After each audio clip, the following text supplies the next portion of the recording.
in 1993, I got a job at the Manhattan DA's office. When I started NYU Law School back in 1980, Our good friend Skip Vickness, good friends of mine, Robbie Saposh and Sam Frayne, said to me, says, you got to meet Steve Goldstein. you gotta meet Steve Goldstein. He's a terrific guy. He may be a little annoying, but he's a terrific guy.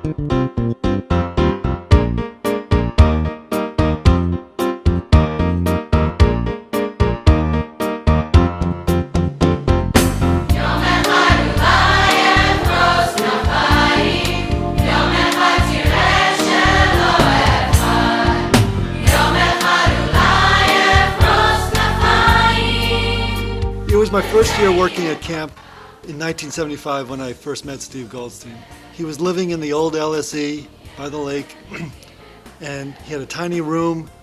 On the floor was a jump rope and a basketball, and above the bed, a Rocky poster.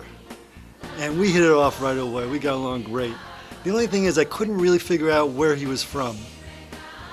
He had an accent that was part Queens, part Boston, and part Rocky. No one's accent says Queens with quite the eloquence and unmistakability of Stevie Goldstein. But that entire summer I looked up to Steve for his guidance because he was the veteran and I was the rookie and he knew all the ropes.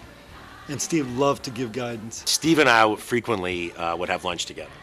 And I would always have to put aside some extra time because we would sit, we would have lunch together, we would schmooze as usual, and then without exception, Steve would say, you got to come to my office for a minute. I got to show you something on my computer. He would take me to his computer, and there would be this huge section of Ramah folders on his computer. And he would always say, you got to see something. And one week it was the new survey that we're sending out, or one week it was the new plans for Bayt Olive. One week it was the new plans for the golf course, or whatever it was. And he would show me with such passion and such detail everything that was going on that we both would be late for work afterward. In fact, at the end of that first summer, he asked me if I was coming back for the following year, and I said, I don't think so. I'm not really sure. He said, you can't make that decision after just one summer.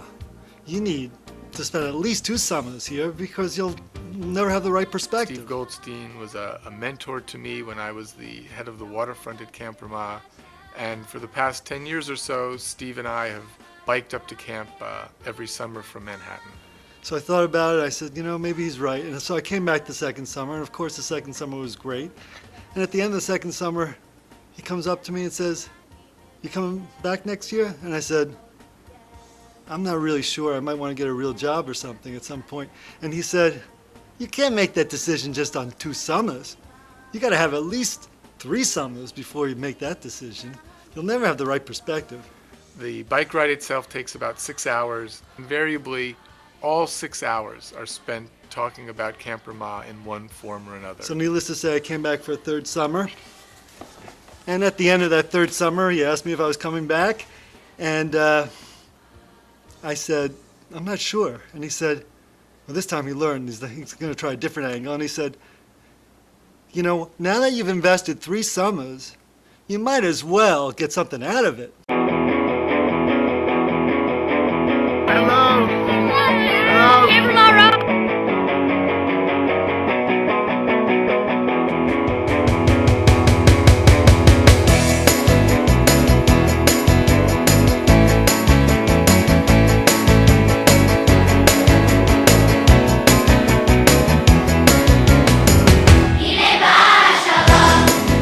Goldstein had a knack for getting kids who were afraid of the water to jump in and swim.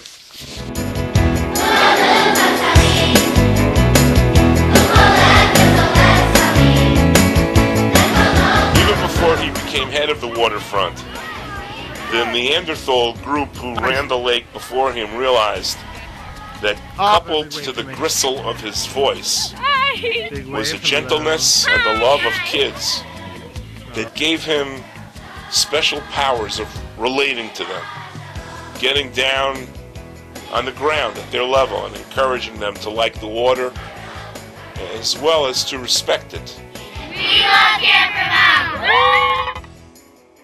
When he and Richie started the Alumni Association, they had a vision that was quintessentially Ramah, to make sure that their camp experience and the values they learn would continue into adulthood for their fellow Ramah. Richie's life and achievements reflect the hopes and dreams that the Ramah founders envisioned when establishing the camps. My dugma, my inspiration, my example was Richie Friedman. Richie was very easy to like and admire in the eyes of any A-side or B-side camper. He was friendly, easygoing, popular, and he had that look. Richie Friedman is the type of guy who's going to be involved with this camp for a long time. He loves the kids, he loves the Judaic aspects and the educational aspects of the camp, and he loves sports, and he's a really bad athlete. He fits in here very well. Hey, in the game, let's go!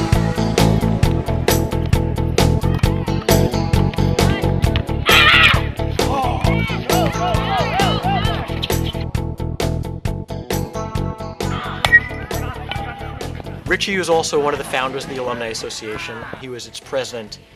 He would write letters, he would call people, he would recruit people to be on the Alumni Association. He was a nice, fun, cool guy to be around, and I certainly looked up to him when I was younger. And typical of their commitment to the world around them, they have tied this effort to the Camp Scholarship Program. Look around this room tonight. How many people have stayed connected to that special Ramah experience because of their efforts? And how many of our children have been able to attend camp even though their parents could not afford to send them?